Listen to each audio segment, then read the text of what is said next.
Good morning, welcome back to another video. And if you haven't guessed by the beach and the noise of the sea, we're only at the seaside. Now Spurn is a narrow sand tidal island, as I said, just off the coast of the East Riding of Yorkshire. It reaches out into the North Sea, which you can see there. It's about 3 miles long, so there and back, 6 mile long walk, a couple of hours. Right, so there's two ways you can walk it, I think. Obviously we're walking along the beach, as is the law when you come to the seaside, but there is a tarmac road just above this bit of the bank here. I think you can walk that bit as well, but some of it did get cut off when we had a big storm surge. I think it'd be about 10, 12, 13 years ago, something like that now. And I think it washed away some of the road and knackered the place up a little bit. So now during high tide, some of it does get cut off the sort of low-lying bit. But we're good. High tide's not for a good few hours yet, so there's no chance of us getting cut off, he says. But you can't beat this, can you? Walking by the sea. That smell, that seaside smell. Noise of the waves breaking. Brilliant. I don't know if you can make out on the horizon, there's the Humber Gateway wind farm, offshore wind farm. There's a little rig next to it. I don't know whether that's to do with the wind farm. It might be a little ground zero base camp for that wind farm, or whether it's an oil rig, I can't tell. Must be something to do with that wind farm. It's not very often you get to come to the east coast the first week in November. Maybe it's mild as this. There's a proper breeze coming off the sea, but it's nice, it's cool. Weird. Usually you're freezing your bits off.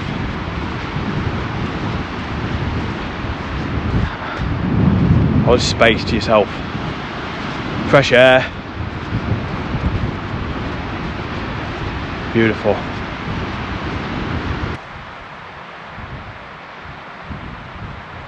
So this is what's left.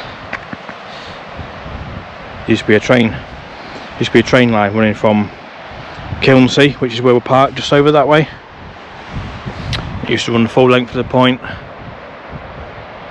down to the lighthouse and down to the military defence points, obviously sending, I assume we used to shuttle soldiers and food supplies, ammo, all that sort of stuff.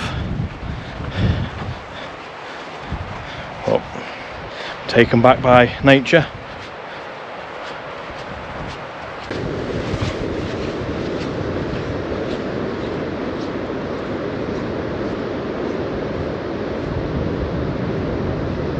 Why travel to St Lucia for a walk in the surf?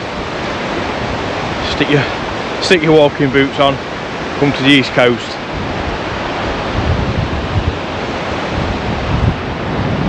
Beautiful.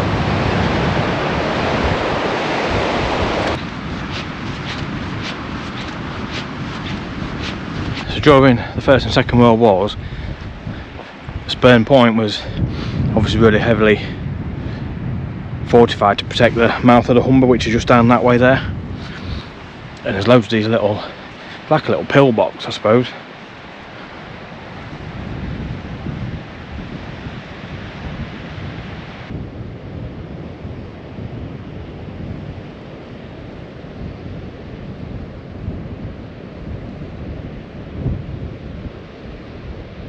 Right, so we've reached the very tip of Spurn Point.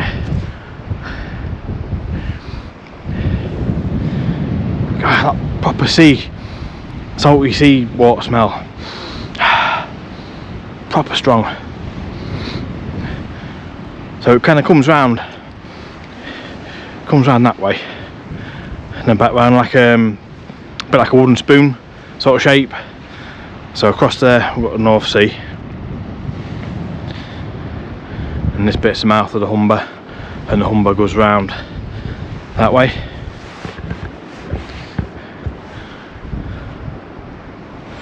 So just along there's kind of Immingham docks, you can just make out Grimsby Clock Tower. So there's Grimsby, and going around a bit Cleethorpes, and down towards Skegness, down that way. Right, so we've found these old World War II searchlight houses. Don't like it in. Must be around here. Yeah, as we were saying before, all this was heavily fortified during the Second World War, and they stripped a lot of this back. Obviously it's all overgrown over the last sort of 70 odd years now. How cool's this?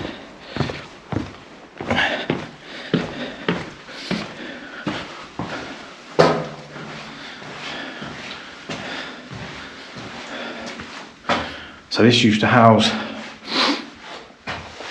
massive spotlights, obviously to shine out over the estuary. Imagine this was flat, with no vegetation and whatnot. They'll be shining these lights out across the estuary and across the mouth of the Humber, shining on military aircraft, enemy aircraft coming in.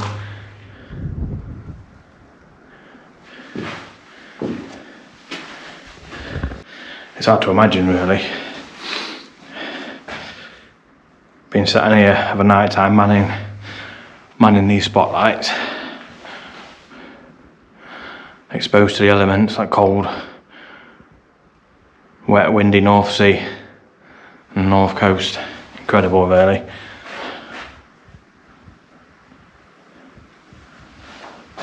Heroes, each and every one of them. And there's another one. I think there's 3.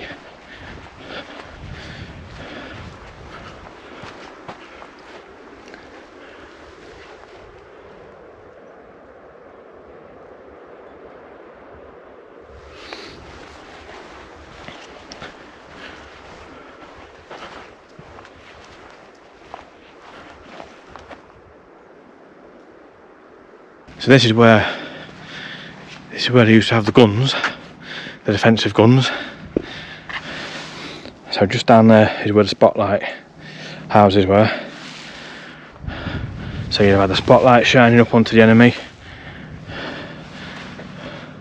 and then these huge guns. I think there's 2, there's one there and one here.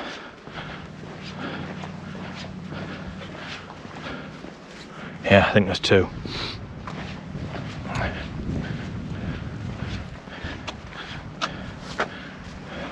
But we'll get down there. And have a look.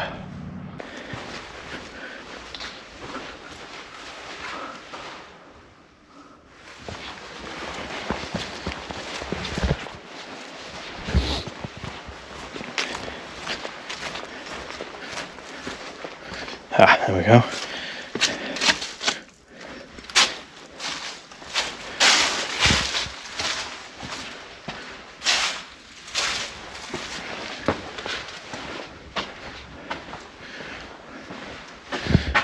So this is where they would have had one of the guns.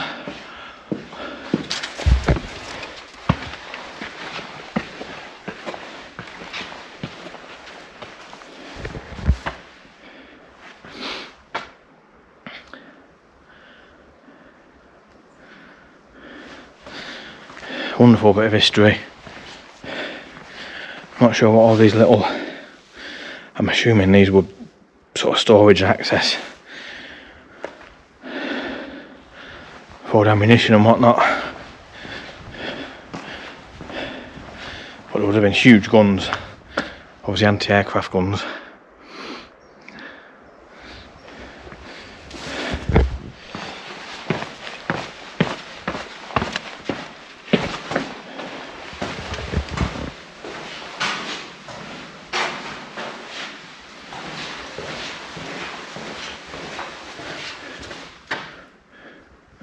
I think this is where we would have had another one as well, just in here. That's a bit more overgrown, that one. Yeah, makes you think, doesn't it? Imagine being stuck in here.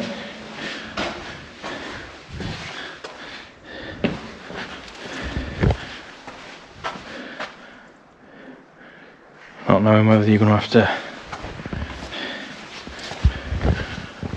unleash that gun to protect your home, effectively. It's crazy when you think about it. We've got it so easy nowadays. We all moan, don't we? We all moan, but nothing like what these lads had. Look how protected it is, look how thick it is. That must be 1.5 to 2 foot thick, easy.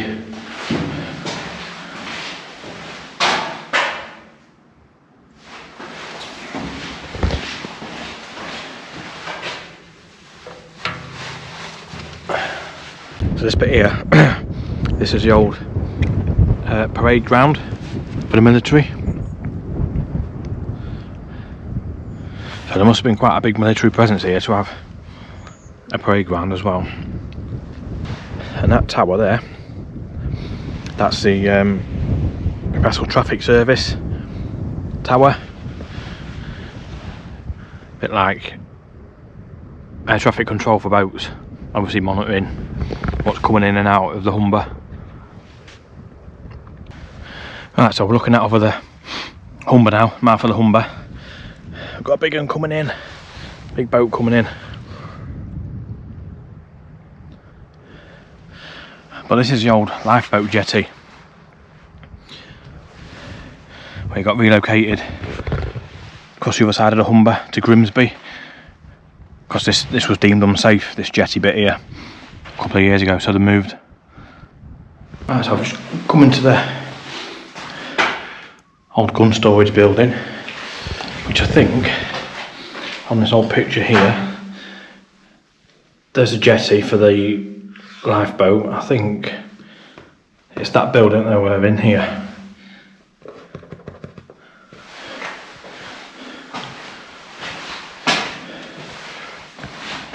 Ah, there's a picture, look. So where we was on those gun embattlements, this is kind of where we were stood, and that's obviously a picture of one of the guns, 9.2 inch gun. I don't know how you can pick that up when you're stood in the light. Well, you can see the gun. So that would have been facing out that way, across the estuary.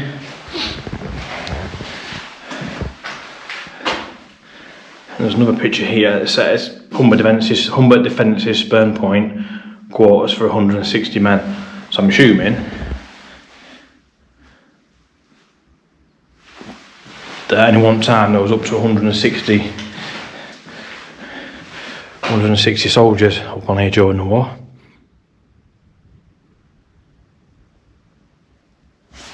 What a fascinating little place this is. If you like your military history, you'll love this.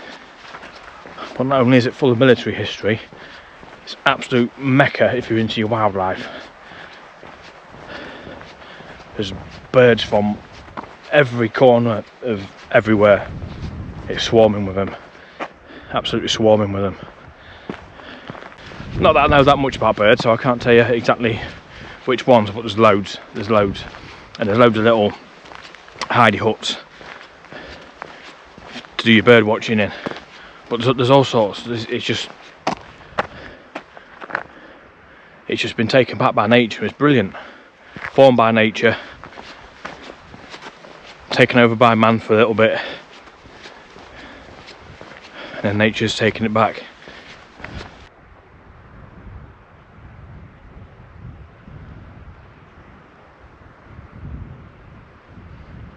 There's more remnants of that old train line that we saw further down that way. As we went straight down to where the little army barracks were. There's the old lighthouse, well, the new old lighthouse, because the old lighthouse is just over that bank there, which we're going to have a look at in a bit. But I think you can go in this. Let's go find out.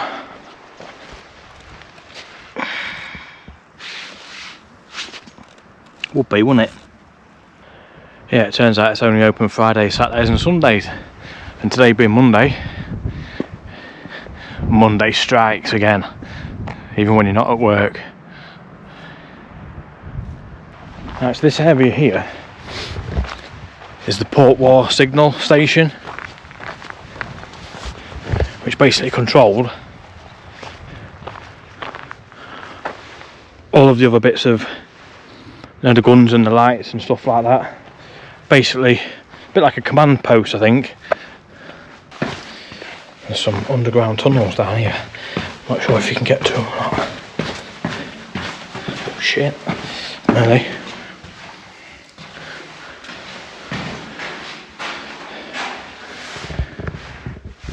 This little room's the fire command room. Now you can't see it very well because it's dark and echoey. But when there were ships coming in and out of the Humber, that's where we just come down. Ships coming in and out of Humber, obviously they had to give the right signals. So from this room, which was manned by the Wrens, not only men during the war, but brave women as well.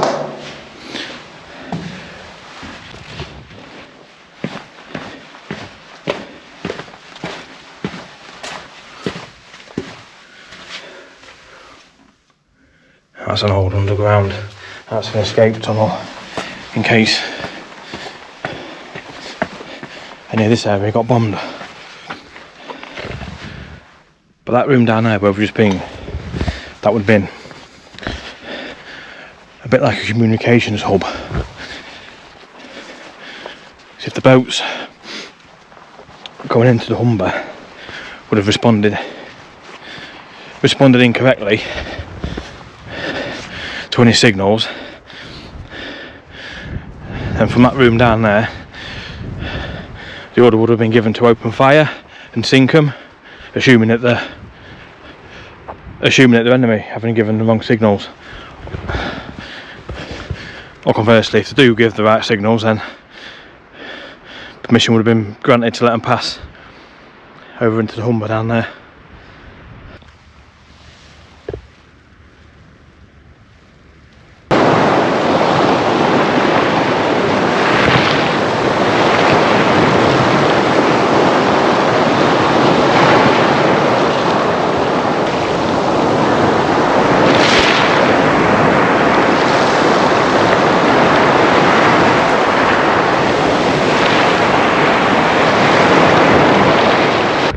I'm just enjoying this gloomy view across the Humber. Proper nice and peaceful here. Just got the sound of the sea just behind that bank, maybe 20 metres away.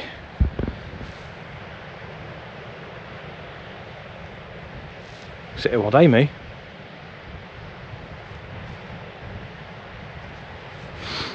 But I'm going to call this one, knock it on the head here, because we're only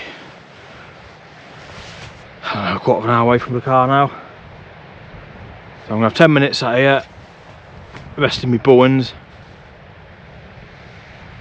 Then, as is tradition at Seaside, I'm going to find a chippy somewhere and get wide into unhealthy fish and chips.